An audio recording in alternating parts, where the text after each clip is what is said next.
BC SC ST ప్రథమ వార్షికోత్సవ సభకు సభాధ్యక్షులు బీసీ ఎస్సీ ఎస్టీ జేఏసీ రాష్ట్ర అధ్యక్షులు రాఘవేంద్ర ముదిరాజ్ గారికి మరియు వేదిక మీద ముఖ్య అతిథిగా విచ్చేసినటువంటి జస్టిస్ ఈశ్వరయ్య గారికి, వేదిక మీద ఉన్నటువంటి ప్రొఫెసర్స్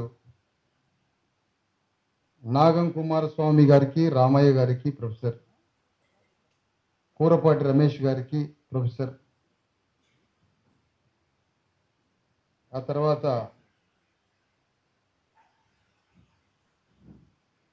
ఇబ్రహీం గారికి, బండి పుల్లయ్య గారు ఎక్స్ ఎమ్మెల్యే మహబూబాద్ గారికి, పూర్ణచంద్రరావు గారు మాజీ డీజీపీ గారికి,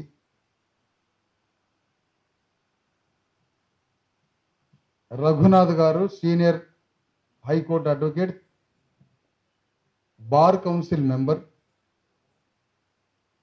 మార్గ మధ్యంలో ఇప్పుడే బయలుదేరి వస్తున్నారట, మరి మీటింగ్కి అందుతారో లేదో చాలా దూరం నుంచి, ఆర్ కృష్ణయ్య గారికి, ఇంకా వేదిక మీద ఉన్నటువంటి నాయకులు చాలామంది ఉన్నారు. బీసీ ఎస్సీ ఎస్టీ జేఏసీ రాష్ట్ర నాయకులందరికీ, జోనల్ నాయకులందరికీ,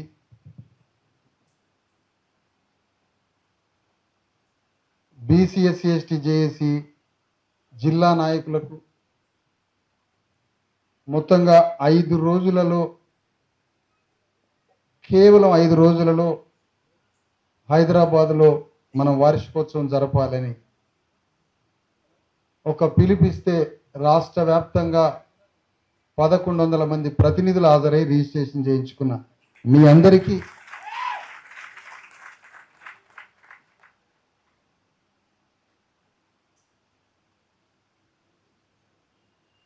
ఈరోజు బీసీ ఎస్సీ ఎస్టీ జేఏసీ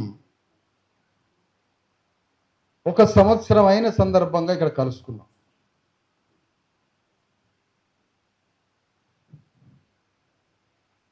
అసలు ఈ జేఏసీ ఈ రాష్ట్రంలో ఎందుకు జన్మించాల్సి వచ్చింది?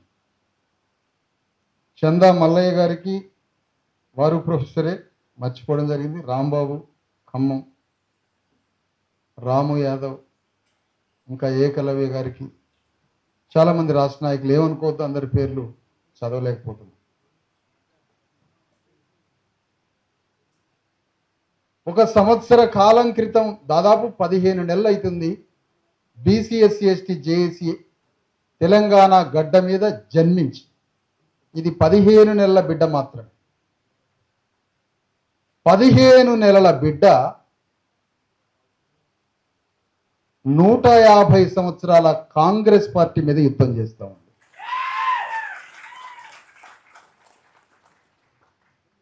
15 నెలల బిడ్డ 150 ఏళ్ల కాంగ్రెస్ మీద యుద్ధం చేయడానికి 10 సంవత్సరాలు రాజ్యాంగం పట్టుకున్న ఈ చేతులతో ఒక 10 అడుగుల కర్ర తీసుకొని నాదర్గూల్ భూముల్ని ఆక్రమిస్తుంటే ఓ కర్ర తీసుకొని బయలుదేరడం జరిగింది.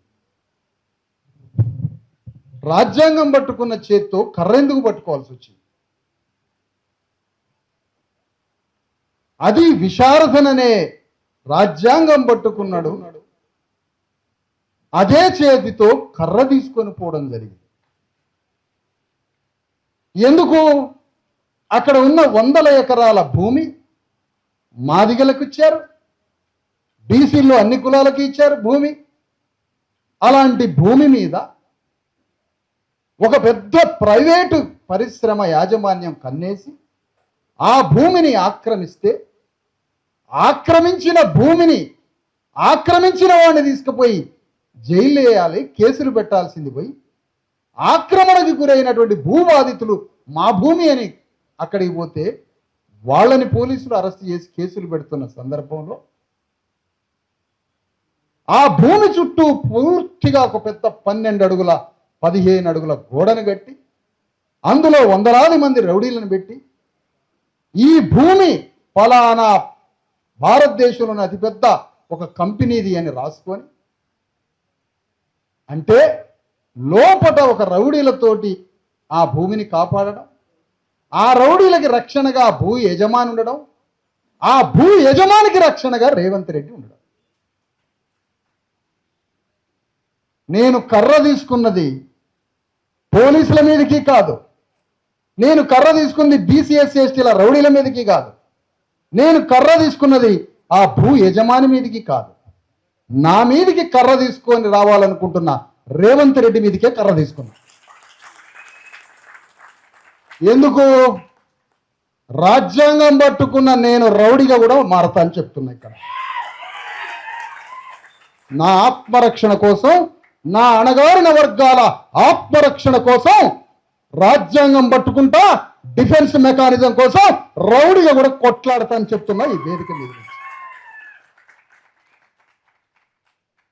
ఎందుకు ఈ మాటతో ఎందుకు ప్రారంభించాల్సి వచ్చింది? మేధావిని నా మీద ముద్ర ఇస్తే నేను తట్టుకోలేనయా. చాలా బాగా మాట్లాడతాడు ఈయన మేధావి. నేను మేధావిని కాదు, ఈ మాట నేను పడలేను. శత్రువు ఏ రకంగా యుద్ధానికి వస్తాడో, ఎన్ని రూపాలతో దాడి చేస్తాడో అన్ని రూపాలతో ప్రతి దాడి చేయడానికి సిద్ధపడుతున్నాను.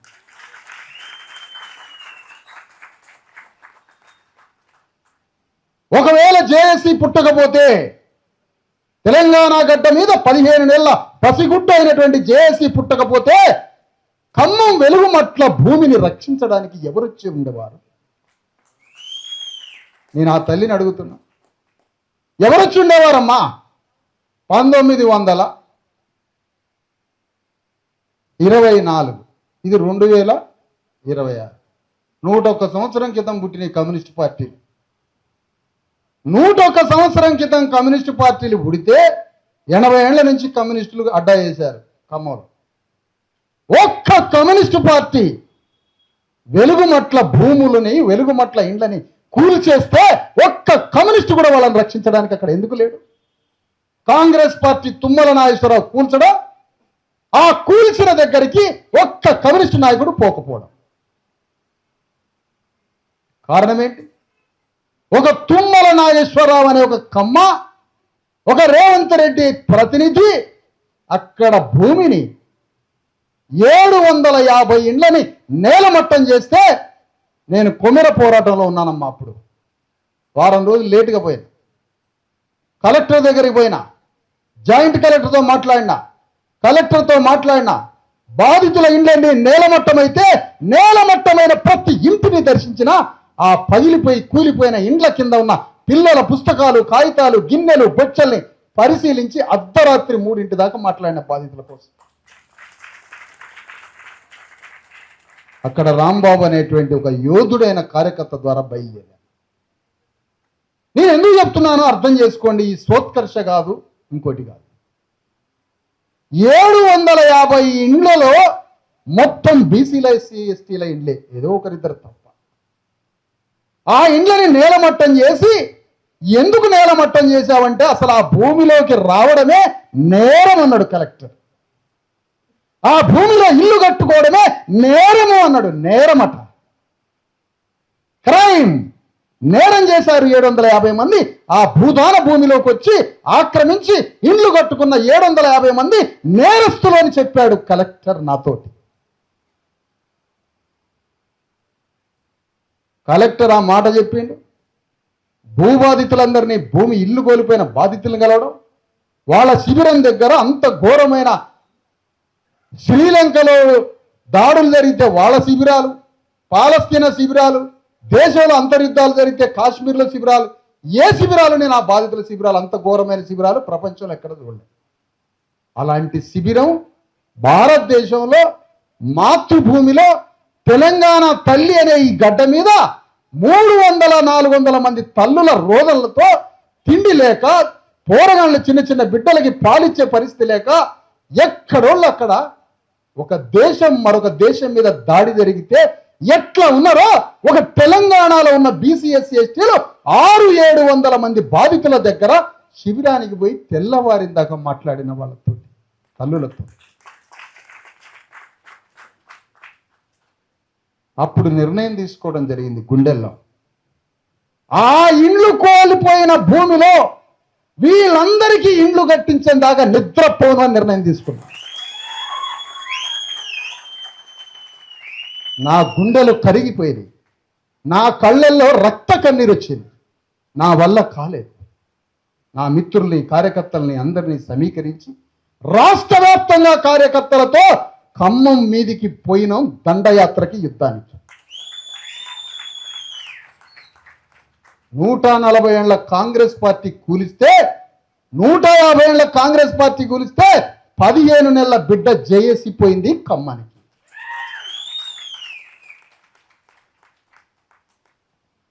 యుద్ధం మొదలు పెడితే నేరమన్న కలెక్టర్, నేరం చేశారు మీరు, ఆ భూమిలోకి వచ్చి ఇల్లు కట్టుకోవడమే నేరమన్న కలెక్టర్ 350 మందికి ఇండ్ల పట్టాలు ఇచ్చిండు కట్టుకోమని.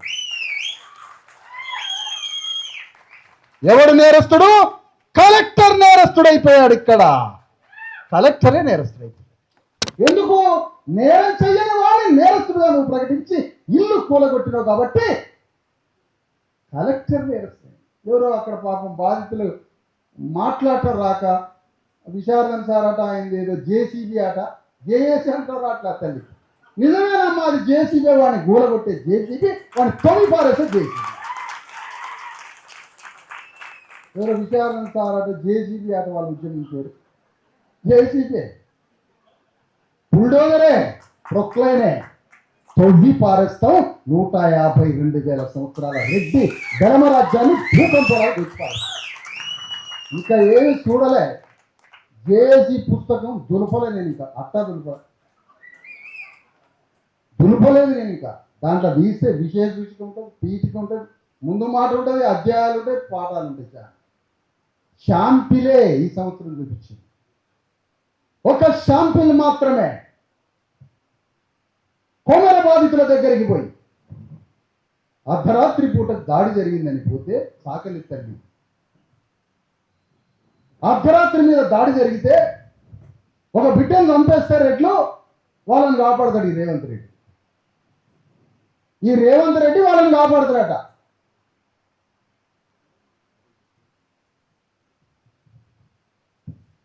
ఈ రేవంత్ రెడ్డి అట సాకల మీద దాడి జరిగితే బిడ్డను చంపితే వాళ్ళని కాపాడతాడట. నువ్వు కాపాడతావు వాళ్ళని, నువ్వు కాపాడుతావు కదా. కొమరం పోవడం జరిగింది.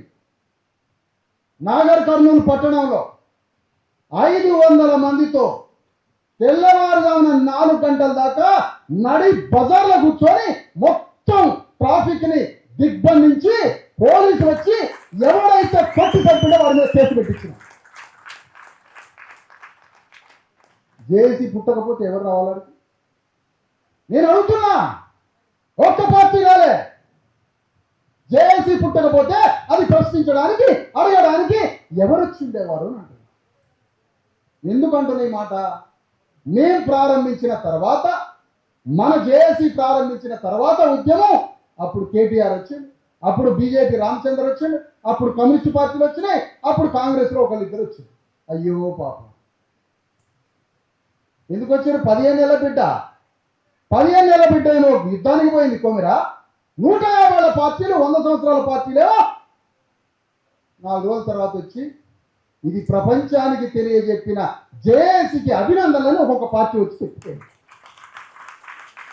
ఎందుకు? బీజేపీకి కళ్ళు లేవా? నెత్తి లేదా? తలకాయ లేదా? బీజేపీకి కార్యకర్తలు లేరా? బీజేపీకి కొమెరలో కార్యకర్త లేడా? ఉన్నాడు. కమ్యూనిస్ట్ పార్టీ కూడా కొమెరలో కార్యకర్త ఉన్నాడు, బీజేపీ కూడా కార్యకర్త ఉన్నాడు, కాంగ్రెస్ కూడా కార్యకర్త ఉన్నాడు, బీఆర్ఎస్ కూడా ఊళ్ళ కార్యకర్త ఉన్నాడు. ఎవరంటే ఆ కార్యకర్త సాగలోళ్ళని చంపిన వాళ్ళ చుట్టాలే వాళ్ళ కార్యకర్త. ఇంకా వీడాడ కేసు పెడతాడు, ఎలా పెడతాడు కేసు? అక్కడికి జేఏసీ పోయింది.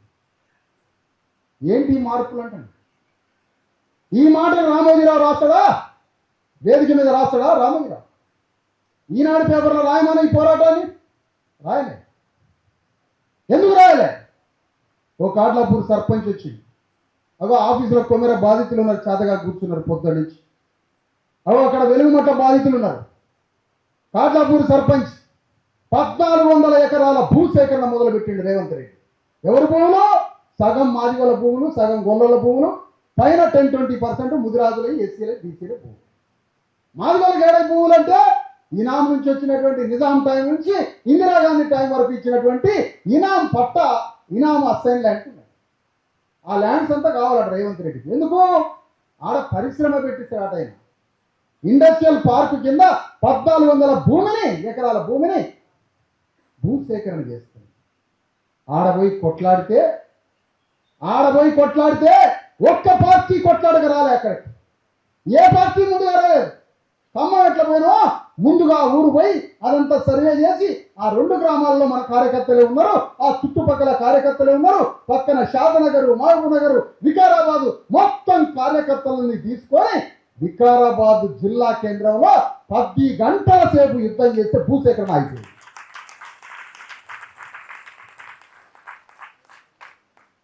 ఎందుకు జరిగినాయి అంటున్నాయి? ఎట్లా జరిగినాయి అంటనా? ఏ విధంగా జరిగినాయి అంటున్నా? ప్రపంచంలో నేను అడుగుతున్నా ఈ మాట. తుమ్మల నాగేశ్వరరావు 700 ఇళ్ళని కూలగొట్టిండు కదా. 300 ఇళ్ళు ఇచ్చినాక నీ పాపం ఆగిపోదు, నీ పాపం చల్లారు. 700 ఇళ్ళు కట్టించినా నీ పాపం చల్లారు. నీ పాపానికి గోరి కట్టేది రేపు వచ్చే ఎన్నికల్లో నిన్ను సమాధి చేయడానికే జేఏసీ యుద్ధం ప్రారంభించింది. ఈ కమ్మరాజ్యాన్ని స్థాపించడానికి. కమ్మరాజ్యానికి ప్రతినిధి చంద్రబాబు నాయుడికి, రేవంత్ రెడ్డికి, ప్రపంచంలో ఉన్న కమ్మోరందరికీ ప్రతినిధి తుమ్మల నాయకుడు. ఆయనకి ఒక శ్రీనివాసరెడ్డి అనే ఒక మంత్రి. వాళ్ళిద్దరికీ మన 3 కోట్ల మంది బీసీ ఎస్సీ ఎస్టీలు చంపడానికి వచ్చినా మెదలకుండా కూర్చుంటాడు. ఆయన దళిత నాయకుడా, దళితుల పేరు మీద మంత్రి అయ్యాడు. ఆయనే బట్టి విక్రమార్క. 3 కోట్ల మంది చంపినా నోట్లు ఇచ్చి మాట్లాడు. ఆ 3 మంత్రులు కలిసి 700 ఇళ్ళని గులగొట్టిరా. మరి రేవంత్ రెడ్డి ఎందుకు మౌనంగా ఉన్నాడు? ఎటు మాట్లాడకుండా వాళ్ళకి అవకాశం ఇచ్చిండు. మీరు దున్నుకోండి కమ్మాన్ని. ఆ 3కి ఇచ్చిండు అవకాశం. ఈ సమస్య వెలుగులోకి తీసుకురావడం, ఈ సమస్యని ప్రపంచానికి చెప్పడం, ఇందులో ఉన్న నేరాన్ని, ఘోరాన్ని, మోసాన్ని, దోపిడీని ఎవడు దోషవాడిని ప్రపంచం ముందు కట్టేయడం, ఆ దోషి గురించి చెప్పడం, ఆ దోషి మీద పోరాటం చేయడం, వాడు డిమోరలైజ్ కావడం, వాడు నైతికంగా సమాధి కావడం, ఆ నైతికంగా సమాధి అయిన బయట నుంచి వచ్చి నేను మీ మీద దాడి చేయడాన్ని ఆపుతున్నా లేదా కొంత మీకు సహాయం చేయగలుగుతున్నా అనే దగ్గరికి 15 నెలల బిడ్డ జేఏసీ సాధించిందని చెప్తున్నా. సంకల్పం ఉండాలి, ఆలోచన ఉండాలి, ఆర్ధత, ఆర్తి ఉండాలి, గుండెలు పగలాలి. పేదవాడి మీద కాలుబడ్డా, ఏలుబడ్డా దాడి చేసిన వాడు ఎవరన్నా కానీ ఒక పేదవాడి మీద, ఒక మధ్యతరగతి పౌరుడి మీద ఒక దాడి జరిగితే మనకు నిద్ర పట్టుతాయా? నీ ఇంట్లో దాడి జరిగితే నీకు ఎట్లా నిద్ర పట్టదో, సమాజం మీద దాడి జరిగినా మనకి నిద్ర పట్టొద్దు. వాడే నాయకుడు.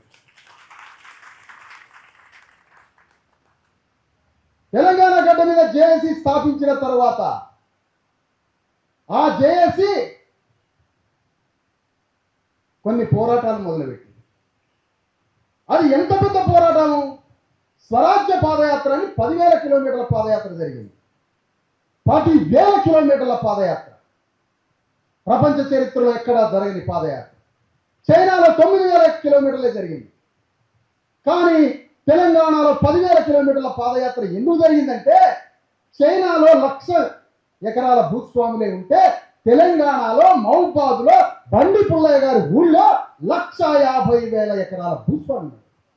కాబట్టి మావ 9,000 కిలోమీటర్లు నడిస్తే విశారదన్ 10,000 నడవాలని బయలుదేరి. ఎందుకంటే మావతో పోల్చుకోవడం కాదు, అక్కడ భూస్వామి యొక్క శక్తి తక్కువ, మహబూబాబాద్ భూస్వామి శక్తి ఎక్కువ. అందుకనే ఇంతమంది ఎమ్మెల్యేలు తెలిసినా నేను పెద్దగా ఎవరిని పిలవకుండా బండి పుల్లయ్య గారిని ఎందుకు పిలిచినంటే చైనా భూస్వాముల కన్నా పెద్ద భూస్వామి అయినటువంటి జన్నారెడ్డి ప్రతాపరెడ్డిని మట్టి కరిపించాడు ఈ బండి పిల్ల.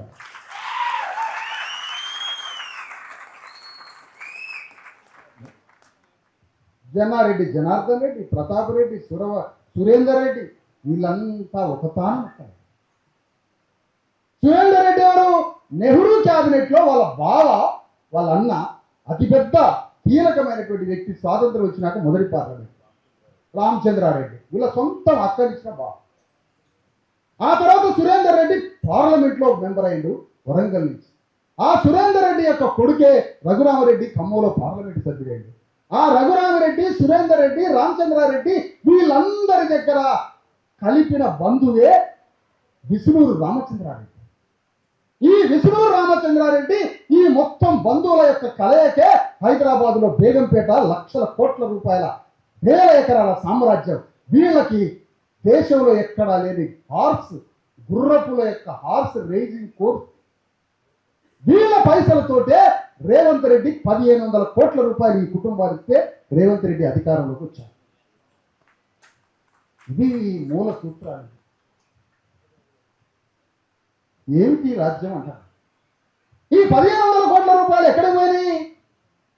ఒంటి మీద చొక్కా లేని, కడుపుల పేగులు లేని, తిండి లేని, మట్ల పొరలాడి భావోద్వేగాలతో కూలీ నాలి పని చేసుకునే వాళ్ళ నోట్ల మందు పోసి చికెన్ ఇవ్వడానికి 1500 కోట్లు మన ప్రజలు ఖర్చు పెట్టారు. వాళ్ళు నీ తండ్రిని కొట్టి, నీ తల్లి కోకం రైతుని చింపి, నీ తల్లి నీ తండ్రిని కొట్టిన భూస్వామికి ఓటేయమని మనమే ఓటేసినాం. నీ తండ్రిని కొట్టినోడికి ఓటేసి వాళ్ళ దగ్గర భూస్వామి దగ్గర ఆ సురేందర్ రెడ్డి, ఆ ప్రతాప్ రెడ్డి, జన్నారెడ్డి, జనార్దన్ రెడ్డి భూస్వాముల ఇళ్లలో ప్రతి ఇంటి నుంచి ఒకడు గడిలో కూలి పని చేసేది ఎట్టి చాకి. ప్రతి కులం ఇంటి, ప్రతి ఇంటి నుంచి ఒక ఎట్టికి పోయారు. వాడు ఎప్పుడో సంవత్సరానికి ఇంత అన్నం పెడతాడు. ఎట్టి చాకరీ చేయడం. తెల్లవారుజామున 3 గంటలకు లేచి గడిలోకి పోయి పని చేయడం మొదలుపెట్టేది. 3 గంటలు. వాళ్ళ బిడ్డలు తెలంగాణ 14 సంస్థానాలు తెలంగాణలో, 12 సంస్థానాలు రెడ్లై, ఒకటి కరణాంది, ఒకటి వెలవతోరది. ఆ 12 సంస్థానాల రెడ్ల గురించి ఒక దగ్గర కూర్చోబెట్టి రేవంత్ రెడ్డి మనం రెడ్లని ఒకప్పుడు తెలంగాణని ఏలిన రెడ్లం, అప్పుడు ఒక వెలమూడు రాజ్యాన్ని వెళ్తాడు, మనం రెడ్లను తెలంగాణ వెళ్ళాలి కదా అని రెడ్లందరినీ కూర్చోబెట్టి ఆర్గనైజ్ చేసి ఆ సురేందర్ రెడ్డి దగ్గరికి, జన్నారెడ్డి వాళ్ళ కుటుంబం దగ్గర పోయి కోట్ల రూపాయలు తెచ్చుకొని ఇలా రాజ్యానికి వచ్చి ఎవరా పాల్ది? ఎవరు మాట్లాడాలి? ఎవరు మాట్లాడాలంట? మొదట విప్లవం, మొదటి దశలో విప్లవం స్వతంత్ర విప్లవం రాదు. విప్లవ ఆలోచనలు మొదలైంది.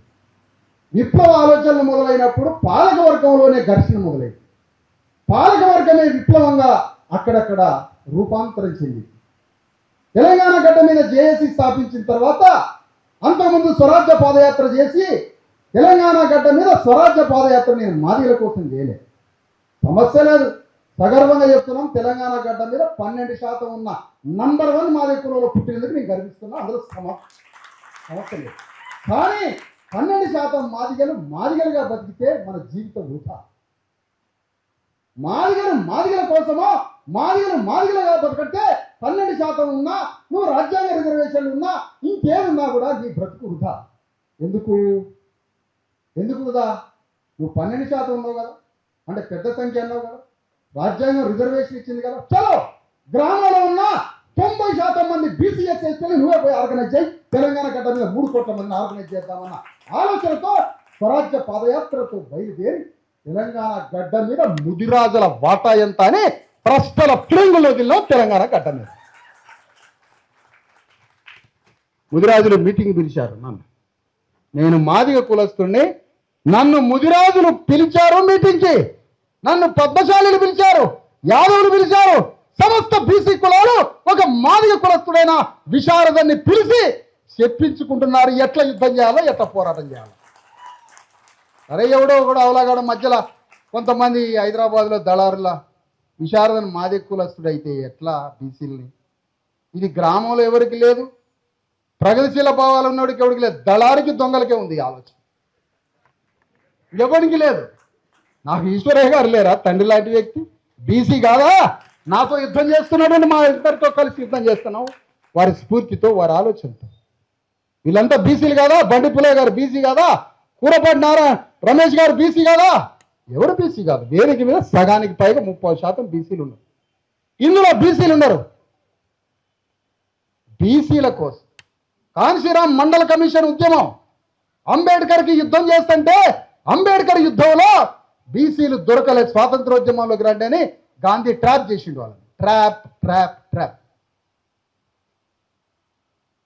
ట్రాప్ చేసిండు. మానవ ఆక్రమణ చేసిండు అంటున్నా. మానవ ఆక్రమణ, దాన్ని ఏమంటారు లీగల్గా? Human traffic. ఎందుకు? బీహార్లో గాంధీ మీటింగ్కి లక్షల మంది వచ్చారు. గుజరాత్లో గాంధీ మీటింగ్కి లక్షల మంది వచ్చారు. ఆయన మీటింగ్కి కోట్ల మంది హాజరయ్యారు. ఆ రోజు భారతదేశానికి స్వాతంత్రం వస్తే వైశ్యులకి వ్యాపారం వస్తుందని వైశ్యులకు చెప్పిండు.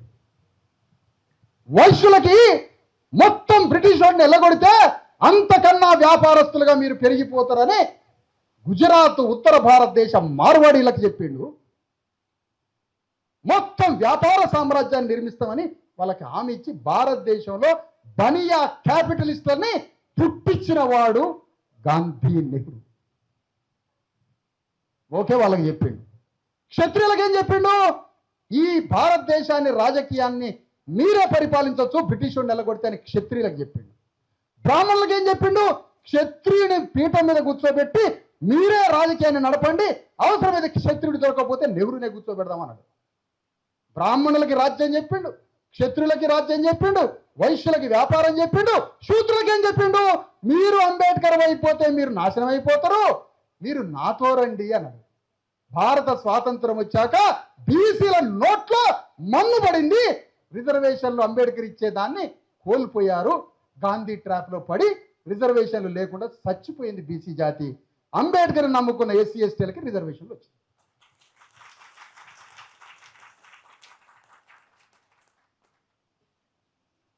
చెప్పాలి ఇప్పుడు.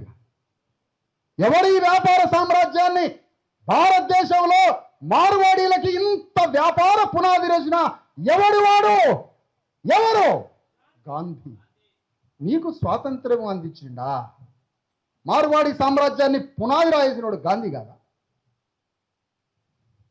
గాంధీ కాదా అని అడుగుతున్నా. నేను అంటున్న సవాలు విసిరేస్తున్న తమిళనాడు విజయ్కి. తమిళనాడు విజయ్ అగ్రవర్ణస్థుడైనటువంటి సేనాపతి రాబర్ట్ కొడుకు అల్బర్ట్ సేనాపతి వెల్లరార్ అనేటువంటి వెలమ కులానికన్నా బందరెట్ల శక్తిమంతులైనటువంటి భూస్వామ్య బిడ్డ విజయ్కి ఒకటే మాట అంటాను, నువ్వు హిందీ మీద వ్యతిరేకంగా మాట్లాడినావు, సంతోషం. మద్రాసులో ఉన్న ఉత్తర భారతదేశ బనియాల చేతిలో తమిళనాడు వ్యాపారం ఉన్నది, వాళ్ళని ఎల్లగొట్టగలవాడి విజయ్ని అడుగుతున్న వేదిక మీద.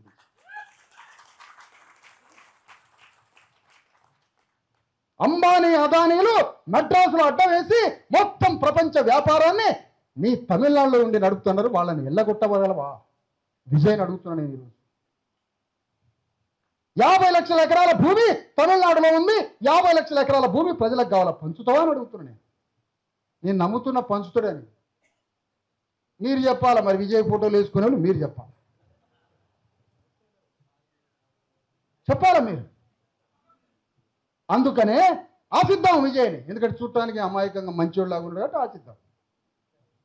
అందుకని నేనేమంటానంటే స్వరాజ్య పాదయాత్ర ద్వారా, ఆ తర్వాత బీసీఎస్సీ ఎస్టీ జేఏసీ యుద్ధం ద్వారా, అయ్యా బీసీల కోసం యుద్ధం చేయాలి. ఒక కాన్షీరామ్ చమార్ మాదిగ కులస్తుడై ఉండి పార్లమెంటు ముందు 90 రోజులు గోధుమ పిండిని గుట్టలుగా పోసుకొని అక్కడే రొట్టెలు చేసుకొని అక్కడే పుల్లలు ఏరుకొని పొయ్యి వెలిగించి రొట్టెలు చేసుకొని ఆ పిండి గుట్టలంతా పోసి రొట్టెలు చేసుకొని రొట్టెలు తిరుగుకుంటూ 50,000 మందితో పార్లమెంటు ముందు ధర్నా చేస్తే మండల్ కమిషన్ విశ్వనాథ్ ప్రసాద్ దిగొచ్చి మండల కమిషన్ చేసి అమలు చేసి, అప్పుడు నాకు ఎవడు ఆదర్శం? కాన్షీరామ్ అనే చమార్ మాదిగ ఆదర్శం. నేను తెలంగాణ గడ్డ మీద దరిద్రంతో, పేదరికంతో, రాజ్యం గురించి తెలవక, భూమి గురించి తెలవక, రిజర్వేషన్ తెలవక, రాజకీయ చైతన్యం లేని అమాయకంగా బతుకుతున్న 2 కోట్ల మంది బీసీల కోసం ఒక మాదిగ కులస్తుడైన విశారదని యుద్ధం చేయాలనుకుంటాడు, చేస్తాడు. ఎవడు ఆపుతాడో చూస్తా అంటారు నన్ను. ఎవడు ఆపుతాడు? రోడ్డు ధరిస్తే ఆయన మాదిగా విశారదన్ మాదిగా బీసీల కోసం ఎట్లా చేస్తారు. అంబేద్కర్ని అట్నే ఎల్లగొట్టుకున్నారు కదా, ఇంకా కోలుకోలేదుగా అంబేద్కర్. కాన్షీరామ్ మండల్ కమిషన్ కోసం యుద్ధం చేస్తుంటే బీసీలు అగ్రవర్ణ పార్టీలలో తిరిగి చాలా మంది తెలియక అమాయకులు. రోగి ఎవరో వైద్యం రోగికే చేయాలి. ఎవరు రోగి, ఎవరు మానసికంగా జ్ఞానం లేని పరిస్థితి ఉంటే వాళ్ళకి వైద్యం చేయాల్సింది. ఇంకోటి కూడా చెప్తున్నా, ఎవరైతే అమాయకంగా తమకు రావాల్సిన ప్రతిఫలం వాటా గురించి చైతన్యం లేకుండా బతుకుతున్న బీసీలు ఎవరైతే ఉన్నారో ఆ బీసీలు నన్ను ఎంత తిడితే నేను వాళ్ళని అంత ప్రేమిస్తాను వాగ్దానం ఇస్తున్నా. ఎందుకంటే అమాయకత్వం, తెలియక, పోరాటం లేక. మీ బీసీ రిజర్వేషన్ల కోసం మేము పోరాటంలో రాలేదు, మన బీసీ రిజర్వేషన్ల కోసం మేము పోరాటానికి రావటంలే. తెలంగాణ రాజ్యాన్ని సాధించడానికి మాత్రం కేసీఆర్ ఎంబడి పోయారు. అంబేద్కర్ పక్కన బీసీ రిజర్వేషన్ల కోసం రాలేదు, దేశ స్వాతంత్రం కోసం గాంధీ ఎంబడి పోయారు. అటు గాంధీ ఉచ్చులో పడితే, ఇటు కేసీఆర్ ఉచ్చులో పడితే. మీ ఉచ్చుల్ని ఇప్పి బయటికి తీయడానికి వచ్చాను నేను.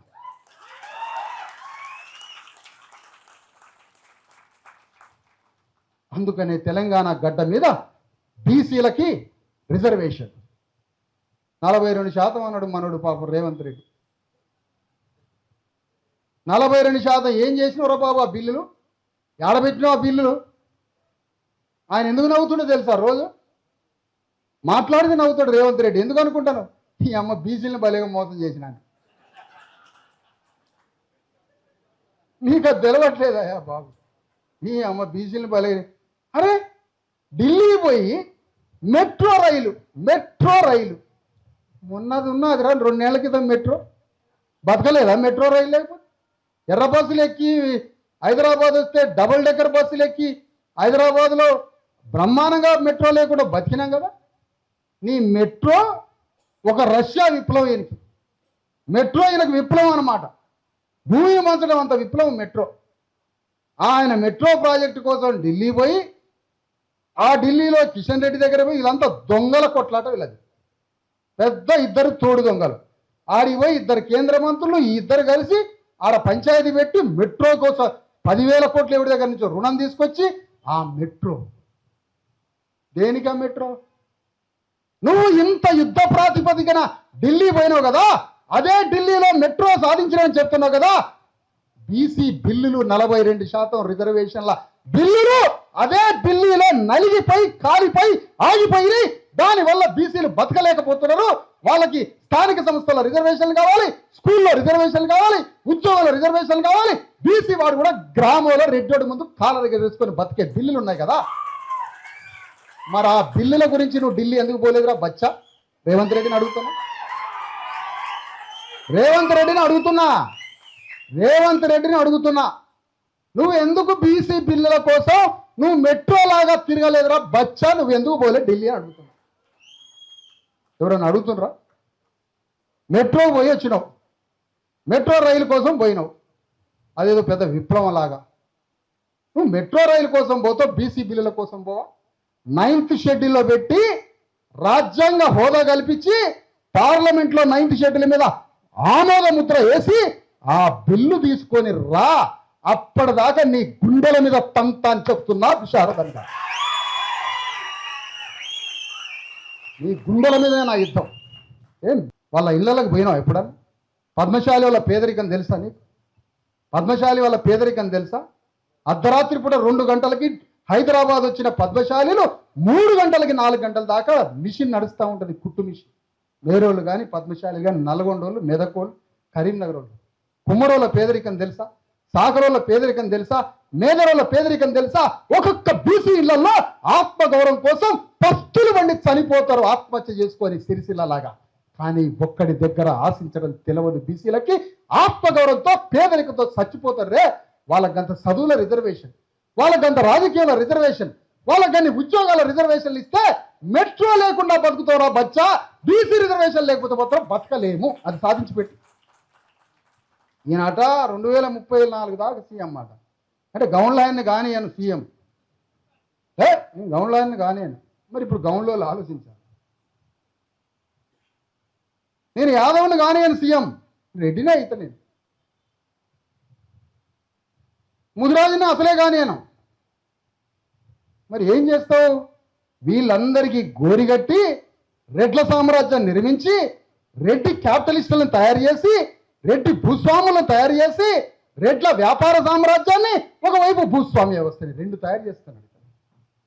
ఒకటి క్యాపిటలిస్ట్, ఇండియాలో అతిపెద్ద క్యాపిటలిస్ట్ల ముద్దు బిడ్డ ఇవాళ రేవంత్ రెడ్డి. మీకు తెలుసా? ఫోర్త్ సిటీ అందుకే కడతాడు. ఎవడరా పారిశ్రామిక ప్రపంచం రానరా, ఫోర్త్ సిటీలు వేసుకో, ఒక 5 ఎకరాలు నీకు లోన్ ఇస్తా, కరెంటు ఫ్రీగా ఇస్తా, నీళ్ళు ఇస్తా, ఇండస్ట్రియల్ లోన్ ఇస్తా, కరెంటు ఫ్రీగా ఇస్తా, అక్కడ ల్యాండ్ ఇస్తా, అక్కడ నీకు కావాల్సిన పర్మిషన్లు ఇస్తారా అని వరల్డ్ క్లాస్ ఇండియాలో ప్రపంచంలో ఉన్న ప్రతి పెట్టుబడిదారుని ఆ పోర్టు దగ్గర తీసుకొస్తాను. ఎందుకు?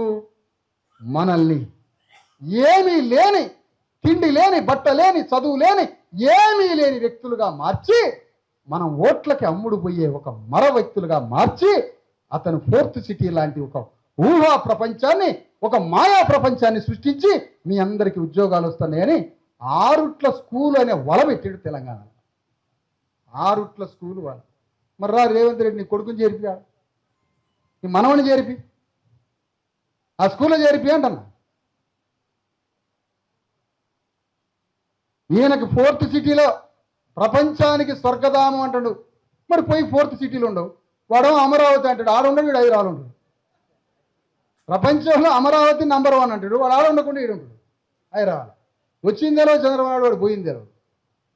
ఈయన ఫోర్త్ సిటీకి 6 దగ్గర ఆడ నుంచి చదివి తెలంగాణ విద్యా వ్యవస్థని బూడిద చేయబోతున్నాడు రేవంత్ రెడ్డి. తెలంగాణ వైద్య రంగాన్ని కాల్చి బూడిద చేయబోతున్నాడు రేవంత్ రెడ్డి. తెలంగాణ భూముల మొత్తాన్ని కొల్లగొట్టి పారిశ్రామికవేత్తలకు ఇవ్వబోతున్నాడు రేవంత్ రెడ్డి. అలాంటి రేవంత్ రెడ్డి మీద పోరాటం చెయ్యాలనుకుంటున్నాం. రేవంత్ రెడ్డి మీద యుద్ధం చేయాలనుకుంటున్నాం. ఎందుకు?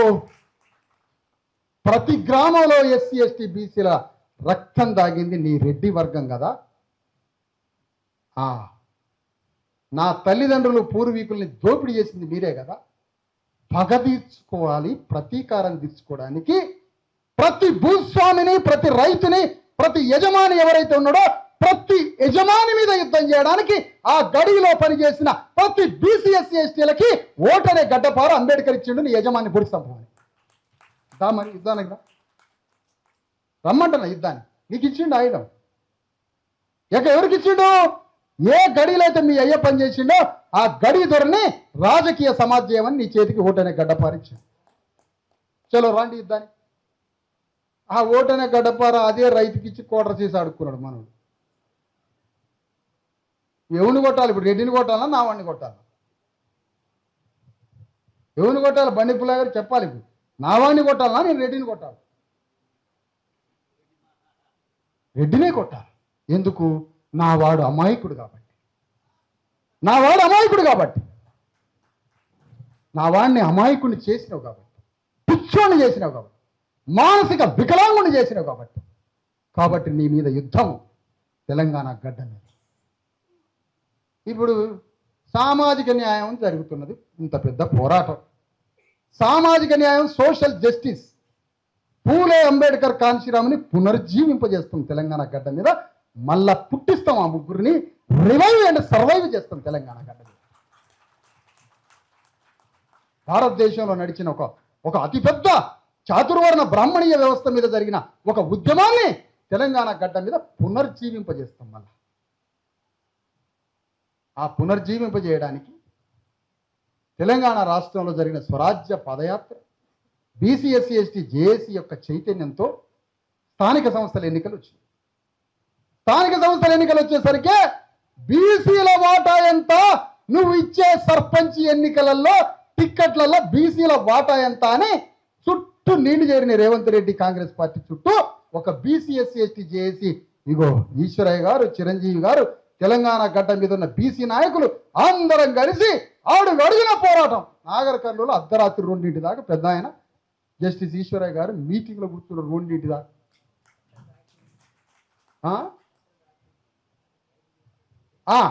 చట్టం రాజు ఈ విధంగా పోండి రేవంత్ రెడ్డికి ఒక చట్టం రాసి ఇచ్చిండు పెద్ద మనిషి. ఆ మాట వినలే ఆయన. ఈ మాట వినేసరికి మోకాళ్ళ మీద కర్రలు తీసుకొని కొట్టింది లీగల్ వ్యవస్థ. పోయింది. కూలగాడని ఎట్లా చేయాలి? ఏది చేయలే. ఆ విధంగా జరిగిన పోరాటంతో తెలంగాణ గడ్డ మీద నువ్వు 42% రిజర్వేషన్ చేయకపోతే, ఆ బిల్లుల కోసం కొట్లాడకపోతే, 9th షెడ్యూల్ చట్టం గురించి మాట్లాడకపోతే, ఢిల్లీ పోకపోతే, మాట్లాడితే ఢిల్లీ పైసలు వేయడానికి పోతాడు ఫోన్పేలా గూగుల్ పేలా రాహుల్ గాంధీ. అది అన్ని తప్పుల 12% మాదిగల్ని 10.5% చూపించాడు. 10.5% అనే మాదిగల్ని లెక్క పెట్టేదాకా పోయినావంటే మాదిగోళ్ళు ఎంతమంది ఉంటే నువ్వు 10.5 దాకా వచ్చినావు? 12% ఉన్నది. రెడ్లను ఏం చేసినావు? 2.5%ని 4% తీసుకుపోయింది, 5% దాకా తీసుకుపోయింది. ఆ Revanth Reddy Congress party BC SC ST JAC తీసుకొచ్చిన చైతన్యం ఏదైతే ఉందో ఆ చైతన్య ప్రయాణంలో ఒక పక్కన professor, Osman university professor Kumaraswamy, Ramaiah Yadav, ఇంకా అనేక మంది ప్రొఫెసర్లు, డాక్టర్లు, ఇంజనీర్లు, మొత్తం విద్యావంతులు జిల్లాల మీద పడి జేఏసీ మీటింగులు పెట్టుకుంటూ పోయినాం. ఏం చేయాలో తెలవలే కాంగ్రెస్ పార్టీకి, బీఆర్ఎస్ పార్టీకి. పాపం బీఆర్ఎస్ పార్టీ సామాజిక న్యాయమో సామాజిక అన్యాయమో ఏది మాట్లాడటం రాదు. మొత్తం కలిసి ఆ పార్టీలు బీసీలకి 85%, బీసీ ఎస్సీ ఎస్టీలు 85% పైన 90% ఉంటే మొన్న సర్పంచ్ ఎన్నికల్లో 85% బీసీ ఎస్సీ ఎస్టీలు సర్పంచ్లే. పాలకవర్గంలో ఏంటి కాదన్నట్టు. అంతకుముందు అయినరా? మున్సిపాలిటీ ఎన్నికల్లో కూడా అదే జరిగింది. అక్కడ జరిగింది, ఇక్కడ జరిగింది. ఎట్లొచ్చింది ఈ చైతన్యం? గతంలో ఎన్నడూ లేనిది. సాంప్రదాయ బీసీ సంఘాల పోరాటం నేను కాదనట్లే, కానీ అంతకన్నా 100 రెట్లు బీసీఎస్సీ ఎస్టీ జేఏసీ యుద్ధం చేసి వాళ్ళ సంఘాలు అనేకంగా ఇండిపెండెంట్గా ఉన్న సంఘాలు కూడా పనిచేసి, చిరంజీవి గారి సంఘం ఉంది, ఈశ్వరయ్య గారి సంఘం ఉంది, అనేక రాడికల్గా శాస్త్రీయంగా పనిచేసిన బీసీ సంఘాలతో బీసీఎస్సీ ఎస్టీ జేఏసీ జట్టుకట్టి కామారెడ్డిలో ఒక యుద్ధాన్ని, ఇందిరా పార్క్ దగ్గర ఒక యుద్ధాన్ని, అనేక జిల్లాల్లో బీసీఎస్సీ ఎస్టీతో బీసీలని కూర్చోబెట్టి వందలాది సభలతో తెలంగాణ మొత్తం బీసీల వాటా ఎంత అనే చైతన్య విప్లవాన్ని తీసుకొచ్చి వంచి పారేసింది పాలక వర్గాలు. ఇది కాదా జేఏసీ సాధించిన విజయం? 15 నెలల బిడ్డ, 1 సంవత్సరం ఇదే వేదిక మీద ఇంతమంది ఉన్నారు. ఇదే టైంకి కార్యకర్తలు ఇదే వేదిక మీద పోయిన సంవత్సరం ఏమని చెప్పినాం? 15 రోజుల్లో ఆదిలాబాద్ పోయి మా భూమి రథయాత్ర, 1,00,000 కిలోమీటర్ల రథయాత్ర, పుట్టిన బిడ్డ ఆ రోజు జేఏసీ పుడితే పుట్టిన బిడ్డ 16 రోజులకే ఆదిలాబాద్ పోయి బీసీఎస్సీ ఎస్టీ జేఏసీ ఆధ్వర్యంలో 1,00,000 కిలోమీటర్ల మా భూమి రథయాత్రని ప్రారంభించింది పోయిన సంవత్సరం. ఇది కాదా ఫలితం? ఆదిలాబాద్ నుంచి బయలుదేరి ఆదిలాబాద్ జిల్లాలో హాస్పిటల్ ఎట్లున్నాయి, స్కూల్స్ ఎట్లున్నాయి, రోడ్లు ఎట్లున్నాయి, అంగన్వాడీ స్కూల్స్ ఎట్లున్నాయి, ఆ తర్వాత రైతులు ఆత్మహత్య చేసుకుంటే వాళ్ళ కొంపలు ఎట్లున్నాయి, అసలు ఇండ్లు ఉన్నాయా, కరెంటు ఉందా, రోడ్లు ఉన్నాయా, వాళ్ళ బతుకు చిత్రాన్ని ప్రపంచం ముందు చూపించి కలెక్టర్లని, డిఎంఎండ్హెచ్ఓల్ని, డిఈఓల్ని, వార్డులని బజార్కి ఇచ్చి స్కూల్స్ని, హాస్పిటల్స్ని బాగు చేసుకుంటూ జగిత్యాల దాకా వచ్చిన యాత్ర. ఇది కాదా జేఏసీ విజయం? ఎన్నని చెప్పమంటారు? 1 సంవత్సర కాలంలో ఏ రాజకీయ పార్టీ ఇంత పని, ఒక్క పైసా లేదు, పేద కార్యకర్తలు తీసుకొని ఇంత పని చేస్తే టీఆర్ఎస్ పార్టీ అకౌంట్లో 600 కోట్ల రూపాయలు ఉన్నాయి. 12,000 గ్రామాల్లో కార్యకర్తలు ఉన్నారు. లక్షల మంది సభ్యత్వం ఉంది, 60 లక్షల సభ్యత్వం ఉంది వాళ్ళకి. 600 కోట్ల రూపాయలు వాళ్ళ అకౌంట్లో ఉంది. 12,000 గ్రామాల్లో కమిటీ ఉంది. నేను కేసీఆర్ని అడుగుతున్నా, నేను చేసిన పని నువ్వు ఎందుకు చేయలేదని అడుగుతున్నా. జేఏసీ పని మీరు ఎందుకు చేయలేదని అడుగుతున్నా. బీసీఎస్సీ ఎస్టీ జేఏసీ పని మీ పార్టీ ఎందుకు చేయలేదు? కారణం ఏంటి? చెయ్యడం ఇష్టం లేదు, భూమిని పంచడం నీకు ఇష్టం లేదు, సామాజిక న్యాయం 42% నీకు ఇష్టం లేదు, బీసీ వాడు సర్పంచ్ కావడం ఇష్టం లేదు.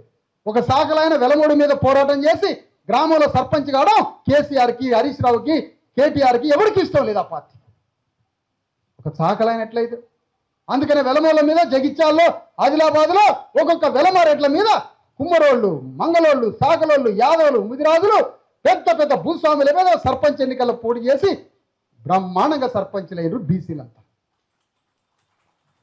ఎట్లా జరిగింది ఇది? నేను చెప్తున్న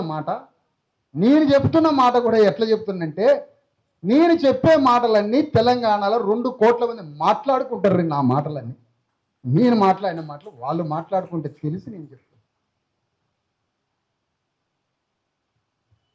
వాటర్ ఆ విధంగా తెలంగాణ గడ్డ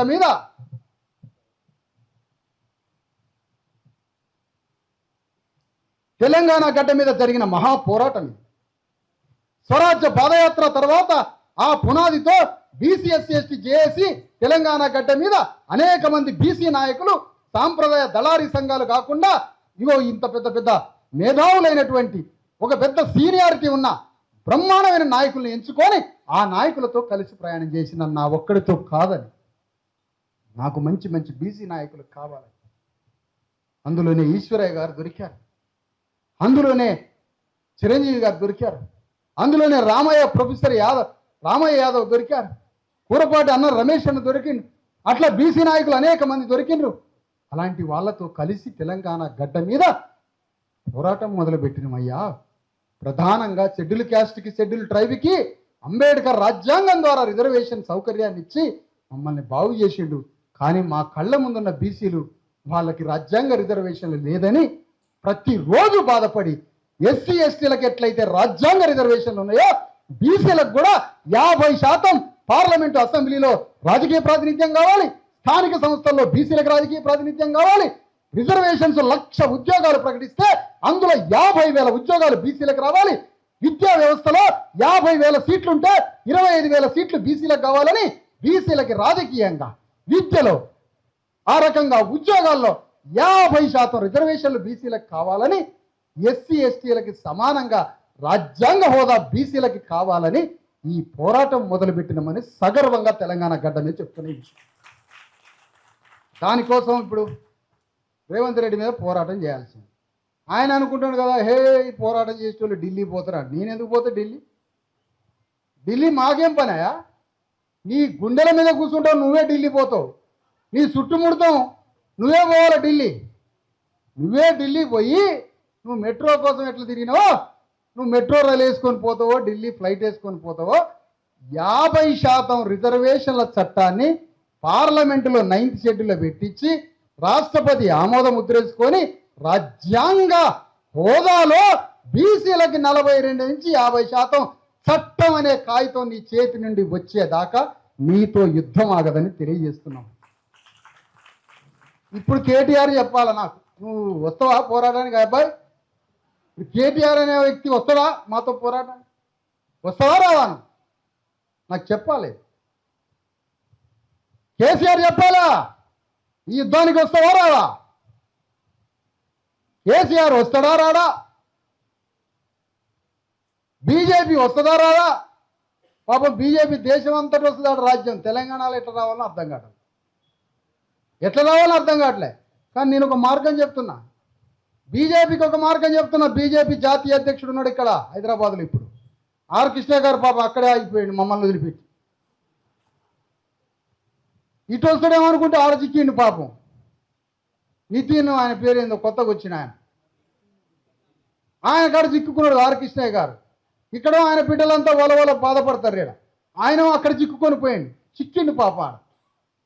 కానీ ఇప్పుడు మేమేమంటున్నామంటే 9th షెడ్యూల్లో 42% రిజర్వేషన్ల బిల్లు చట్టాన్ని 9th షెడ్యూల్లో పెట్టి బీసీలకు 42% రిజర్వేషన్ల చట్టాన్ని రాజ్యాంగ హోదాతో రాష్ట్రపతి స్టాంప్ వేయించుకొని నువ్వు చట్టం తీసుకొని రా, నీ బీజేపీకి ప్రాణం పోస్తుంది సమాజం. నీకు బీజేపీకి ఏమన్నా తెలంగాణ గడ్డ మీద నీకు ఉనికి ఉంటుంది, నీకు 4 ఓట్లు పడతాయని చెప్పు. నువ్వు ఈ పని చేయకుండా నువ్వు ఓట్లంటే ఎట్లొస్తాయి? ఈ పని చేయకుండా కేసీఆర్కి ఓట్లేయడం నుంచి వస్తాయి. ఈ పని చేయకుండా రేవంత్ రెడ్డికి యాడ్ నుంచి వస్తాయి. అంటే వాళ్ళు 3 పార్టీలు కొనుక్కోవాలనుకుంటారు మనల్ని. ఎందుకు? ఈ రెడ్లు ఇచ్చిన పైసలు ఉన్నాయి కదా, దేశవ్యాప్తంగా 4th సిటీలో పెట్టే ఆ ఇండస్ట్రీల వాళ్ళు ఇచ్చే పైసలు ఉన్నాయి కదా, ఆ పైసల్ని 12,000 గ్రామాల మీద కుక్కలకి నక్కలకి ఎగదల్లినట్టుగా మన కోటర్ సీసాలకి చికెన్కి జల్లి ఒక్కొక్క మనిషికి 3,000 4,000 జేబులో పెడితే మనం రాజ్యం రెడ్లకి వెలమలకు ఉపయోగిస్తున్నాం. వాడు మనకి భూమి లేకుండా, మన బిడ్డలకి చదువు లేకుండా, మనకు ఉద్యోగం లేకుండా, మనకు ఉనికే లేకుండా, మనకి ఓటు హక్కు కూడా లేకుండా, మనకి పౌరసత్వమే లేకుండా మానవ హననం చేస్తుంది BJP party, Congress party, TRS party. ఇగో ఇలాంటి పార్టీల మీద ఒక అంతిమ యుద్ధం చేయడానికి, తెలంగాణ గడ్డ మీద ఒక మహాపోరాటానికి బయలుదేరడానికి రేవంత్ రెడ్డి 42% రిజర్వేషన్లని సాధించి పెట్టి ఆ చట్టం అనే కాగితం వచ్చిందాకా రేవంత్ రెడ్డితో యుద్ధం చేస్తాం. ఈ పోరాటంలో భాగస్వాములు కాకపోతే కేసీఆర్తో, బీజేపీతో కూడా 3 పార్టీలతో యుద్ధం చేసి ఈ కాగితాన్ని బీసీలకి ఇచ్చేంత వరకు, బీసీలకి 42% రిజర్వేషన్లు సాధించేంత వరకు బీసీ ఎస్సీ ఎస్టీ జేఏసీ యుద్ధం చేస్తుంది అని తెలంగాణ గడ్డ మీద వాగ్దానం చేస్తుంది. ఇది చేయాలన్నా వద్దా చెప్పాలి, చేద్దామా వద్దా అని చెప్పాలి. ఇది పోరాటం. ఒక పక్క మా భూమి రథయాత్ర, రాజకీయ చైతన్యం, వాటా కోసం పోరాటం. ప్రజాస్వామ్యం అంటే ఏంటి? వాటా, సమానత్వం అనే ఊపిరితో ప్రజాస్వామ్యం బతకాలి. మరి సమానత్వం అంటే అందరికీ ప్రాతినిధ్యం కావాలి, రిప్రజెంటేషన్. ఎక్కడో గుట్టల మీద ఉంటారు 10 లక్షల మంది, వానికి సంబంధించిన కూడా ఎమ్మెల్యే కావాలి. అప్పుడు వాని బతుకు మాట్లాడుకుంటాడు అసెంబ్లీలో. ఇదే ప్రజాస్వామ్యం. మరి ఈ పని ఎందుకు చేయట్లే? పార్టీలు ఈ పని ఎందుకు చేయట్లే? రాజ్యం ఒక కులం కింద ఉండాలని, రాజ్యం 1-2 కులాల కింద ఉండాలని. మనమేమంటున్నాం? బీసీలందరినీ అసెంబ్లీలకు పట్టకపోతామని చెప్తున్నాం, బీసీలందరినీ పార్లమెంట్లకు పట్టకపోతామని చెప్తున్నాం. అదే మన విప్లవం, అదే మన విముక్తి. క్యాపిటలిజాన్ని, అగ్రవర్ణ రాజ్యాన్ని కూల్చేది కూడా అదే అని చెప్తున్నాం. అందుకని ఒకవైపున మా భూమి రథయాత్రతో రాజకీయ చైతన్యం, ప్రభుత్వ వ్యవస్థలు ఎంత కుళ్ళిపోయి ప్రజలకు సేవ చేయకుండా ప్రభుత్వ వ్యవస్థలంతా నిర్వీర్యం అయిపోయి ఎంత దుర్భరంగా బతుకుతున్నాయో, ప్రభుత్వ వ్యవస్థల్ని, ప్రభుత్వ అధికారులని, కలెక్టర్ని గ్రామానికి ఇచ్చి ప్రజలకి కాళ్ళ మీద కలెక్టర్ని పడేసి సేవ చేయించడానికి దేశం మీద, గ్రామాల మీద పడి రథయాత్ర జరుగుతుంది. ఖమ్మంలో కలెక్టర్ కూడా కాళ్ళ మీద పడ్డటంతో సమానం 300 పట్టాలు వేయడం అంటే కాళ్ళ మీద పడ్డట్టే. తంతరనో ఏమంటారనో కలెక్టర్ వెళ్ళిపోయింది, అడి నుంచి పట్టాలు ఇచ్చి పోయింది. ఇంకా 400 పట్టాల తంతరనో ఏది తెలవదు. అదే పోరాటం. ఒకవైపు మా భూమి రథయాత్ర, ఒకవైపు ఎక్కడ భూమి సమస్య వస్తే ఎక్కడికి, ఎక్కడ దాడులు జరిగితే, అణగారిన వర్గాల మీద దాడులు జరిగితే అక్కడికి. కోదాడలో మొట్టమొదట ఆడ రాజేష్ మీద దాడి జరిగితే, చంపేస్తే పోలీసుల మీద యుద్ధానికి పోయాం. కోదాడ ఇదే జేఏసీ పేరు మీద కోదాడలో ఒక మహాపోరాటం జరిగింది. మొట్టమొదటిగా కోదాడలో అడుగుపెట్టి ఆ శవం తాలూకా శవాన్ని పట్టుకొని ఆ కోదాడలో ఆ శవంతో నేను కోదాడ పట్టణంలోకి బీసీఎస్సీ ఎస్టీ నాయకుల్ని మొత్తాన్ని, ధర్మ సమాజ్ పార్టీని అందరిని వేసుకొని కోదాడ పట్టణంలో పోతుంటే అక్కడే ఆపితే అదే కాలనీలో కూర్చొని అర్ధరాత్రి తెల్లవారిన దాకా కూర్చొని కేసు బుక్ అయ్యేంత వరకు పోరాటం చేయాల్సి వచ్చింది. కోదాడలో దాడి జరిగిన, సూర్యాపేట జిల్లాలో దాడులు జరిగిన, ఖమ్మంలో ఇండ్లను కూల్చిన, వికారాబాద్లో 1400 ఎకరాల భూస్వార్యం చేసిన, ఇంకొకడ పోరాటాలు జరిగిన, లేదంటే కొమెరలో సాకరి వారి మీద, బీసీల మీద దాడులు జరిగిన, ప్రతి దాడి మీద స్పందిస్తూ స్వరాజ్య పాదయాత్ర తర్వాత మా భూమి రథయాత్రతోటి మొత్తం ప్రజానీకాన్ని చైతన్యవంతం చేస్తూ ఎక్కడ విశ్రాంతి లేకుండా కార్యకర్తలంతా తెలంగాణ గడ్డ మీద మొత్తం రాష్ట్ర వ్యాప్తంగా బీసీఎస్సీ ఎస్టీ జేఏసీ కార్యకర్తలు, దాని భావజాలంతో దగ్గరగా ఉన్న ధర్మ సమాజ్ పార్టీ, కలిసి వచ్చే కొన్ని సంస్థలు, కలిసి వచ్చే వేదికలు, కలిసి వచ్చే పార్టీలు అందరినీ జేఏసీ ద్వారా కలుపుకపోతూ ధర్మ సమాజ్ పార్టీని కూడా కలుపుకుంటూ అందరం కలిసి చేస్తున్నటువంటి పోరాటంలో ఇన్ని వందల మంది కార్యకర్తల యొక్క పోరాట ఫలితమే తెలంగాణ గడ్డ మీద జరుగుతున్న ఇంత పెద్ద ఉద్యమం అని తెలియజేస్తుంది. ఇది చిన్న వ్యవస్థ కాదు, ఇది చిన్న పోరాటం. ఏ పార్టీ చేయట్లేదు. ఇది ఇట్లా పెట్టుకొని ఎవరి కులం ఎంతో వారికంత వాటా, బహిరంగ పంచాయతీ సభ ఏసో పోయిన మహబూబ్నగర్, ఎవరి కులం ఎంతో వానికంత వాటా. ఇగో ముదిరాజులు ఇంతమంది ఉన్నారు, చలో తెలంగాణ గడ్డ మీద పంచు, భూమిని పంచు, రాజ్యాన్ని పంచు, ప్రతినిధులు పంచు. రేవంత్ రెడ్డి నీకెంత వాటాను నువ్వు అంత తీసుకో. లేదు మొత్తం వాటాను అదే అంటాడు. పంచాయతీల దొంగ ఎవడో తేల్చినాం. వనపర్తి పంచాయతీ ఎవడు తేలిండు? పంచాయతీల 6 గంటల పంచాయతీ జరిగింది వేదిక మీద. పంచాయతీల దొంగ రేవంత్ రెడ్డి అని తేలింది. చలో వచ్చే ఎన్నికల్లో ఓట్ల ఉరితాడు రేవంత్ రెడ్డి గొంతుకేసి గోల్కొండ కాడ కట్టేస్తాడు రేపు వచ్చే ఎన్నికలు. చలో కాసు పంచాయతీ తేలింది. ఎట్లనా నేను 4% లేని రెట్లు 50 మంది ఎమ్మెల్యేలు ఎట్లయినా అంటున్నా, సిగ్గున్నదా అంటున్నా, శరం ఉన్నదా అంటున్నా. 4% లేని రెడ్లు అసెంబ్లీలో విధానసభలో 52 మంది ఎమ్మెల్యేలు ఎమ్మెల్సీలు ఎట్లుంటారని అడుగుతారు. ముదిరాజులు అన్ని లక్షల మంది ఉంటే ఒక్కడు ఎమ్మెల్యే కావడానికి చచ్చిపోయారు ఎందుకని అడుగుతున్నాం. ఒక్కడు అడుగు పెట్టలే పోయినసారి, ఈసారి ఒక్కడు బయలుదేరి. ఎందుకు ముదిరాజులు అంతమంది? అంత జనాభా ఉన్న ముదిరాజులు బీసీలలో నంబర్ 1 జనాభా ఉన్న ముదిరాజులకి ఎందుకు రాజకీయ ప్రాతినిధ్యం లేకుండా ముదిరాజుల్ని బొందబెట్టడానికి కారణమేంటో రాజ్యం రేవంత్ రెడ్డి కేసీఆర్ చెప్పాలి, సమాధానం చెప్పాలి, సమాధానం చెప్పి తీరాలి. ముదిరాజులు రాజులైనా? వాళ్ళు ట్రైబల్స్ లాగా ఒక ఎమోషన్స్తో ఉంటారు, అమాయకత్వంతో ఉంటారు. వాళ్ళు పోరాడే గుణం ఎక్కువ, వాళ్ళకి ఆత్మగౌరవం ఎక్కువ, వాళ్ళకి కొద్దిగా ఛాన్స్ ఇస్తే రాజ్యాన్నే పట్టుకుంటారని భయమా? ఎందుకు ముదిరాజులు అట్లా చేశారు? ముదిరాజులు అట్లా చేశారు కాబట్టి బీసీ ఎస్సీ ఎస్టీ జేఏసీకి రాష్ట్ర అధ్యక్షుడిగా నాయకుడిగా ముదిరాజును పెట్టినాం, రాఘవేంద్ర ముదిరాజు. ఎంత అవకాశం ఉంటే అంత ముదిరాజులకు ఎక్కువ ప్రాతినిధ్యం ఇవ్వాలని జిల్లాలలో మండలాలలో అనేక చోట్ల ముదిరాజుల ప్రాతినిధ్యాన్ని పెంచుతుంది. రాజ్యంలో వాటా రావాలి. నిర్లక్ష్యానికి గురి కాబట్ట కులం కాబట్టి ఇంత జనాభా. అట్లా ఎన్ని కులాలు వస్తే అన్ని కులాలని ప్రాతినిధ్యం వహించాలని ఒకవైపున తెలంగాణ గడ్డ మీద ఎవరి కులం ఎంతో వారికి అంత వాటా. ఇప్పటికీ 10 జిల్లాలలో అయిన సభలు, ఇంకా 13 జిల్లాలు 23 జిల్లాలు ఉన్నాయి. తెలంగాణ గడ్డ మీద ప్రతి జిల్లాలో ఎవరి కులం ఎంతో వారికంత వాటా అని బహిరంగ పంచాయతీ సభలు చేసి ఆ సభలలో దోషెవడు కేసీఆరా ఉరిదీసి పారేయండి, బీజేపీ కాంగ్రెసా ఓట్ల ఉరితాడు రోజుకంత తాడు పేని గోల్కొండ కోట కాడ ఓట్ల ఉరితాడుతో ఉరిపెట్టి చంపేస్తాం వచ్చే ఎన్నికలు. ఇప్పుడు చెప్తున్నాం, మొత్తం జిల్లాల సభలు నిర్వహించి వచ్చే అక్టోబర్ దసరా తర్వాత ఎవరి కులం ఎంతో వారికంత వాటా అతిపెద్ద బహిరంగ పంచాయతీ హైదరాబాద్లో పెట్టబోతున్నాం. అతిపెద్ద బహిరంగ సభ. చూడండి ఎంతమంది జనం వస్తారో చూడండి. నేను ఎంత అనుకుంటే అంత జనాన్ని దిగాలి. నేను అనుకోవాలంతే, నేను గట్టి నిర్ణయం తీసుకోవాలి. నేను వద్దని చెబుతాను, ఇంతమంది రావద్దని. రాంబాబు 200 మంది వస్తున్నాడు సార్ అని, వద్దున ఆయన 220 మంది చాలని చెప్పి. ఏడు రాంబాబు ఇంకా వద్దున ఆయన 200 మంది వద్దు, కొద్దిగా విద్యావంతులు చదువుకున్న వాళ్ళు 20 మందే రావాలి, దయచేసి 200 మంది వద్దు.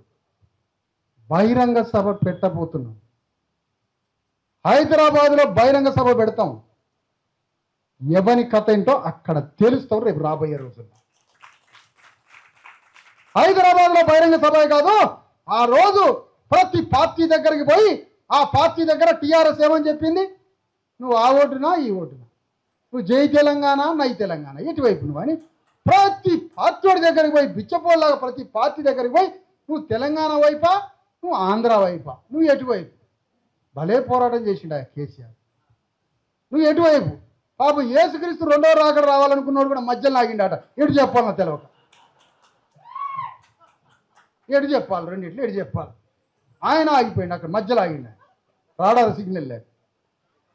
ఇప్పుడు మేమంటున్నాం అదే ప్రశ్న కేసీఆర్ దగ్గరికి పోయి 90% ఉన్న బీసీ ఎస్సీ ఎస్టీల రాజ్యం వైపా 10% అగ్రవర్ణాల వైపా కేసీఆర్ వేటు వైపు గల్లా పట్టడానికి పోతున్నా, గల్లా పట్టడానికి పోతున్నా, అడగడానికి పోతున్నా కేటీఆర్ని కేసీఆర్ని 90% అణగారిన వర్గాల వైపా 10% అగ్రవర్ణాల వైపా ఎటు వైపు కేటీఆర్ కేసీఆర్ తెలుసుకోవడానికి యుద్ధానికి బయలుదేరుతున్నా. అందరి మధ్యలో ఎప్పుడు చూస్తాం రేవంత్ రెడ్డి దగ్గర పోయి 90% బీసీ ఎస్సీ ఎస్టీల రాజ్యం వైపా 4% ఉన్న రెడ్ల వైపా రేవంత్ రెడ్డి నువ్వు ఎటువైపు? ప్రశ్నకి సమాధానం చెప్పాలి. సమాధానం చెప్పకుండా నా మీద కేసులు పెడతామంటే కేసులు పెట్టు, జైలు వేయి, డైరెక్ట్గా వచ్చి నీ కుర్చీలో కూర్చుంటూ వచ్చి నాకెందుక నువ్వు పెట్టు జైలా, నువ్వు జైల్లో పెట్టాలా నన్ను, నాకు కావాల్సిందే అది. నువ్వు నన్ను జైల్లో పెట్టాలా, జైలు నుంచి డైరెక్ట్గా వచ్చి నాకేమొద్దబ్బా, నాకేమొద్దు, నాకు పెద్దగా ఆశలే లేవు, నాకేం లేదు, నువ్వు కూర్చున్నది మాత్రం కావాలి. నేను ఎవరినో పెట్టుకుంటా, నాకు సంబంధించిన వాళ్ళనో బీసీ వర్గాన్నో నా బహుజన సమాజం నుంచి ఎవరినైనా అక్కడ పెట్టుకుంటా. మా పరిపాలన ఏంటో మొట్టమొదటి రోజు ఏ సంతకం పెడతామో భూమి కోసం అది ప్రపంచం చూడాలి. అది విప్లవం. ఇది రాజ్యం అంటే, ఇది ప్రభుత్వం అంటే. 4,021,000 స్కూల్స్ని కూల్చిపారేస్తాడట రేవంత్ రెడ్డి. 4,000 స్కూల్సే ఉంచుతాడట. కొత్త రిక్రూట్మెంట్ ఉండదట. 6 స్కూల్ ఓపెన్ చేయాలట, 40,000 స్కూల్స్ని పొందబెట్టాలి. ఇదా నువ్వు చేసే పని? ఇదే ఆ విద్యా వ్యవస్థ పని? ప్రైవేటు స్కూల్స్ని, ప్రైవేటు విద్యా వ్యవస్థని దాన్ని గుల్చిపారేయాలి. అణగారిన వర్గాలు చదువుకుంటున్న విద్యా వ్యవస్థని కాపాడాలి. ఇది మేము చేసే పని. అందుకోసమే రేపు మా భూమి రథయాత్ర జగిత్యాల జిల్లాలో ఉన్న చిట్ట చివరి 5 రోజుల కార్యక్రమం ప్రారంభమవుతుంది. జగిత్యాల జిల్లా నుంచి 10 రోజుల్లో కరీంనగర్లోకి ఎంటర్ కాబోతున్నాం. కరీంనగర్ జిల్లాలో హాస్పిటల్ ఎట్లున్నది? కరీంనగర్ జిల్లాలో హాస్పిటల్లో భోజనం పెడతాంరా. కరీంనగర్ హాస్పిటల్లో టాయిలెట్లు ఉన్నాయి. కరీంనగర్ హాస్పిటల్లో తల్లి బిడ్డలు ప్రసవించే రూమ్ ఎట్లున్నది? మందులు ఎట్లున్నాయి? పరీక్షలు ఎట్లున్నాయి? హాస్పిటల్లో రోగులకు సౌకర్యం ఎట్లుంది? స్కూల్స్ ఎట్లున్నాయి? పోలీస్ స్టేషన్ ఎట్లుంది? మొత్తం అంబేద్కర్ ద్వారా నిర్మించుకున్న ప్రభుత్వ వ్యవస్థ ఎట్లా ఉంది? దాన్ని చూడడానికి, దాన్ని బాగు చేయడానికి రథయాత్ర పోతున్నా కరీంనగర్ రేపు.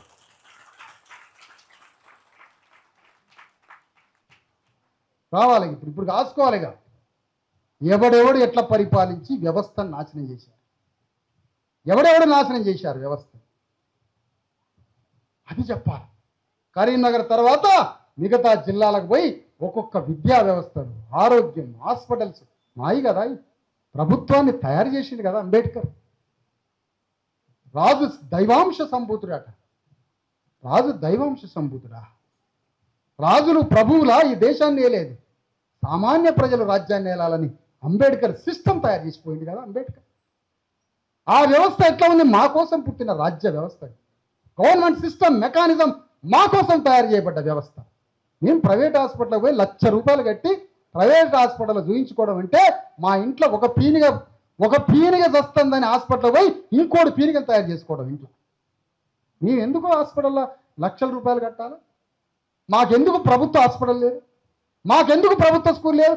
ఆటో డ్రైవర్లతో సహా చిన్న చిన్న కూలినాలోడు భూమ బంద్ చేసి ప్రైవేట్ స్కూళ్ళల్లో బిడ్డలు చదివిస్తాడు, అన్నం బంద్ చేసి.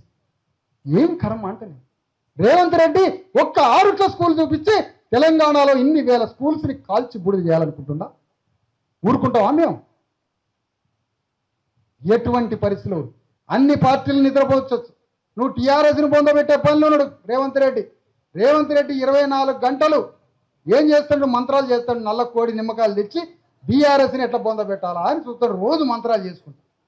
నువ్వు బాగానే ఉన్నది, బీఆర్ఎస్ని ఎట్లా పొందబెట్టాలి, బీజేపీతో ఎట్లా స్నేహం చేయాలని. కానీ మమ్మల్ని ఏం చేస్తావు మరి? నువ్వు మమ్మల్ని ఏం చేయలేవు. నువ్వు మామూలు కాదు ఇది కథ.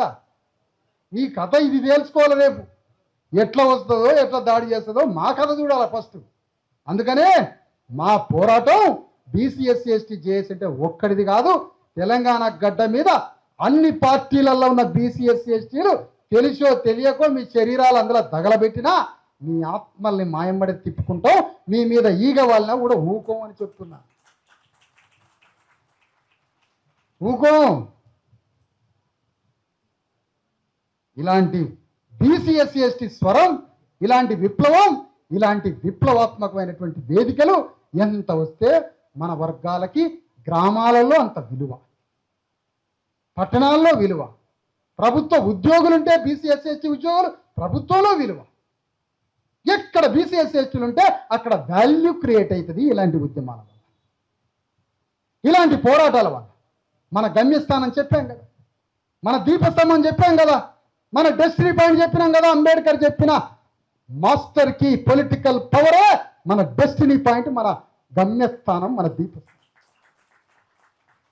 దానికోసం ఒక రాజ్యాధికారం రావాలంటే ముందుగా ప్రజాస్వామ్యం గురించి మాట్లాడాలి, ముందు ప్రాతినిధ్యం గురించి మాట్లాడాలి. పాలక వర్గాల్లోనైనా ఒక మొదటి దశ, ఒక విప్లవం రావాలి. పాలక వర్గాల్లో సంఘర్షణ రావాలి, తప్పటడుగులు వేయాల, తప్పు జరగాల, అడుగులు కింద పడాల, ఆత్మరక్షణలో పడాల, తప్పు చేసిన ఒప్పుకోవాలా, ఓట్ల గడ్డపారంతో అట్లే పడ్డోని పొడి చంపాలి. మనం రాజ్యానికి రావాలి. దానికోసం జరుగుతున్న మహాసమరం. అందుకని ఇక్కడికి వచ్చిన ప్రతినిధుల గురించి మాట్లాడుతున్నా నేను. అయ్యా, మీరు పోయి గ్రామంలో ఆర్గనైజ్ చేయండి, గ్రామంలో బీసీఎస్సీ ఎస్టీలందరినీ తయారు చేయండి. కథానాయకులు మీరే. ఎందుకు? టీఆర్ఎస్ తీసుకొచ్చినప్పుడు వెలమైన కథానాయకుడు, రేవంత్ రెడ్డి ఉద్యమానికి రెడ్డైన కథానాయకుడు, గాంధీ స్వాతంత్ర ఉద్యమానికి వైశ్యుడు బ్రాహ్మణుడు కథానాయకుడు.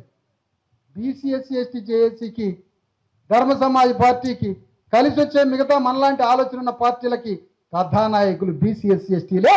రేవంత్ రెడ్డి ఉద్యమాన్ని, పార్టీని, బీజేపీ అగ్రవర్ణ పార్టీని, బీఆర్ఎస్ వెలమ రాజ్యాన్ని కూర్చోడానికి మీరే కథానాయకులు. మీరు భలేగా మాట్లాడతాను సార్ అని సప్పట్లు కొట్టుకుంటాం, ఇట్లా కూర్చున్నావు అనుకో, ఏం రాదు. నువ్వు నాయకుడు కావాలి. సర్రని ఓట్లు పీకుతారు, నాయకుడు ఓట్లే పీకుతాడట ఫస్ట్. వాడు సర్రన కాలుతాడట, వాడు సర్రన. అందుకని ముందు మీ ఓటు పోతుందో లేదో, నా ఓటు పోతుందో లేదో, ఈశ్వరయ్య గారు ఓటు పోతుందో చూసుకోవాలి ఇప్పుడు మన కాగితాల. అంత భయోత్పాదకమైనటువంటి anti democratic, anti Ambedkar, anti constitution, anti బుద్ధుడి ఆలోచనతో ఒక భయంకరమైనటువంటి యాంటీ మిషన్ మూమెంట్ జరుగుతుంది బీజేపీ నుంచి. అంత విషంగా మారుతుంది. ఇవాళ చల్లగా ఉన్నాం, ఇలా సంబరంగా ఉన్నాం, ఇలా మటన్ తెచ్చుకున్నాం, చికెన్ తెచ్చుకున్నాం అంటే ఎట్లా? నీ బిడ్డలు చచ్చిపోతారు రేపు, నీ కొడుకులు చచ్చిపోయే రోజులు వచ్చినాయి, నీ బిడ్డలు గడిపి చచ్చిపోయే రోజులు వచ్చినాయి. వాళ్ళకిచ్చే ఆస్తి, వాళ్ళకిచ్చేటువంటి ఆస్తి మన మహనీయులైనటువంటి పూలే అంబేద్కర్ కాంశీరాములు సృష్టించిన రాజ్యాంగ విప్లవ ఉద్యమాన్ని కొనసాగించడమే మన బిడ్డలకిచ్చే ఆస్తి అని మరొకసారి తెలియజేస్తాను. అందుకని మిత్రుల, తెలంగాణ గడ్డ మీద ఇంత పెద్ద యుద్ధానికి ఒకవైపు రేవంత్ రెడ్డి మీద విద్యా వ్యవస్థ కోసం, వైద్య రంగంలో విప్లవం కోసం, భూమి కోసం, సంపద కోసం, రేవంత్ రెడ్డి రాజ్యంలో మన బీసీఎస్సీ ఎస్టీల ప్రాతినిధ్యం కోసం తన దుర్మార్గమైన రాజ్యం మీద యుద్ధం చేయడంతో పాటుగా అగో వాళ్ళ ఫ్రెండ్ కేసీఆర్ ఉద్యమానికి, కేసీఆర్ రాజ్యానికి కొనసాగింపు నాయకుడే రేవంత్ రెడ్డి. వీళ్ళిద్దరూ బీజేపీకి కొనసాగింపు. ఈ మూడు పార్టీలని విలన్గా చూపించి 3 పార్టీలతో యుద్ధం చేయడానికి చిన్నా చితక ఎవరన్నా కలిసి వచ్చే వేదికలు, సంఘాలు, పార్టీలు, మానవత్వం ఎవడొచ్చినా 3 ప్రధాన పార్టీల మీద యుద్ధం చేయడానికి చిన్న చిన్న సంఘాలని కలుపుకోవడానికి స్నేహాలు చేయండి. మనం చిన్న చిన్న సంఘాలని కలుపుకొని ఇప్పుడే ఈశ్వరయ్య గారు వేదిక మీద ప్రకటించారు, ఆల్ ఇండియా బ్యాక్వర్డ్ క్లాస్ ఉద్యమానికి నేషనల్ ప్రెసిడెంట్ జస్టిస్ ఈశ్వరయ్య గారు. వారు ఏం చెప్తున్నారంటే, అన్ని చాలా రాష్ట్రాల్లో ఉన్నాయి, నన్ను ఢిల్లీ కూడా తీసుకుపోయారు, వారు కూడా మనతో కలిసి పనిచేస్తామని ప్రకటించారు. ఇప్పుడు ఇంత పెద్ద రాజ్యం, ఈ రాజ్యం మీద యుద్ధం చేయాల.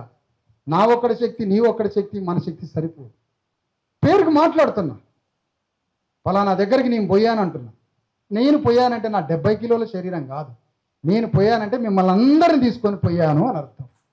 నేను ప్రతినిధిగా మాట్లాడుతున్నా, నామవాచకం చెబుతున్నా అంతే.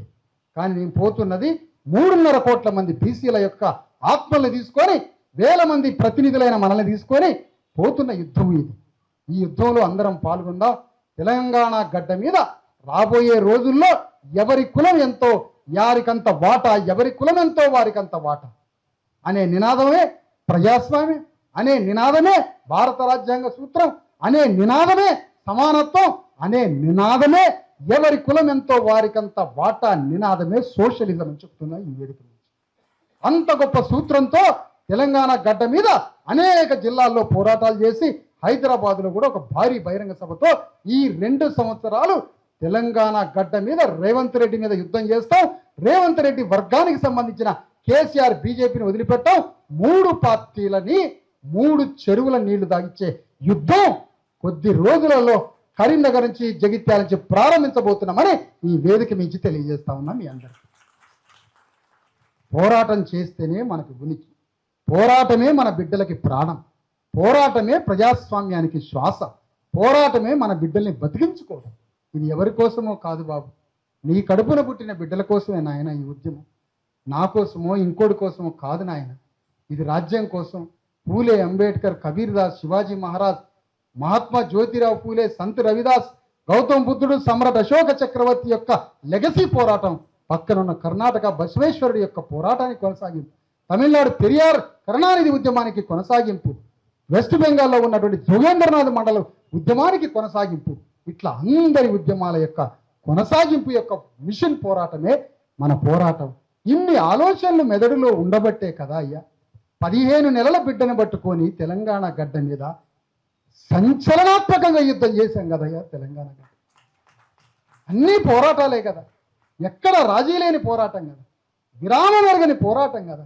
అది రాత్రి లేదు, పగలు లేదు, తిండి లేదు, తిప్పల లేదు, ఒకటే పోరాటం పోరాటం పోరాటం. ఈ పోరాటంలో చిన్న చిన్న సర్దుబాట్లు జరగకపోవచ్చు. గౌరవ మర్యాదలు ఒక్కోసారి అనేక మందితో భోజనాలు చేస్తే వాడికి చారు దొరకదు, వాడు గుడ్డు దొరకదు, వాడికి మర్యాద దొరకదు, వాడి వైపు చూడలేవు. అవి మనసులో పెట్టుకోవద్దయ్యా. విప్లవము, ఉద్యమము, యుద్ధము, మిషను, మహనీయుల పోరాటం. ఆ పోరాటంలో అందరం కలిసి ప్రయాణం చేద్దాం.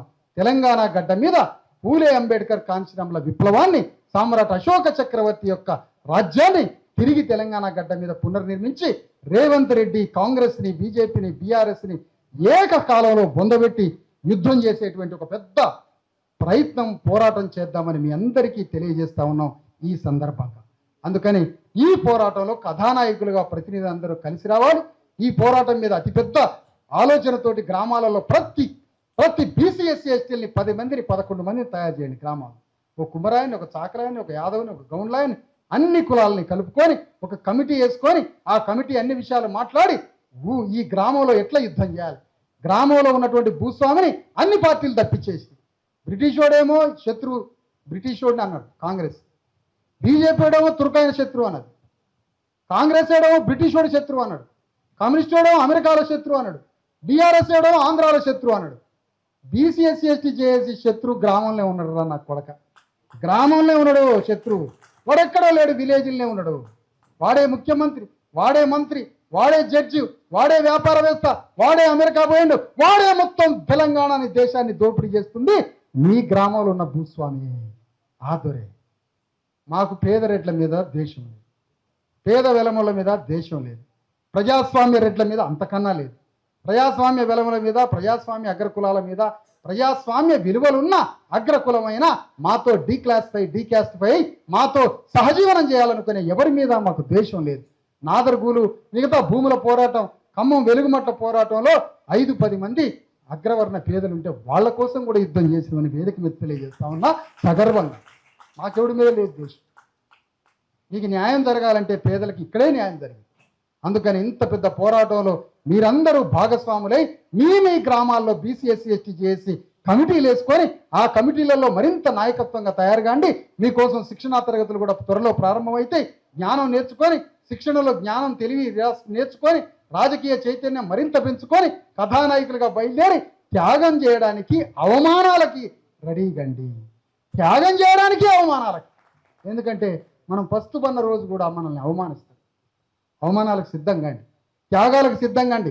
నాయకత్వం అంటే ఇంట్లో కూర్చుంటే రాదు. ఇంట్లో 24 గంటలు ఒళ్ళు దాచుకొని విశ్రాంతిగా ఉండి, విశ్రాంతిగా ఉన్నోడే అనేక రకాలుగా చేస్తుంటాడు. విశ్రాంతితో రాజకీయం, విశ్రాంతితో నాయకత్వం రాదు. యుద్ధరంగంలో నిలబడ్డోడికే నాయకత్వం కాళ్ళ కాడకొచ్చి పడుతుంది. కాబట్టి కమిటీలు వేసుకోండి, నాయకత్వం వహించండి.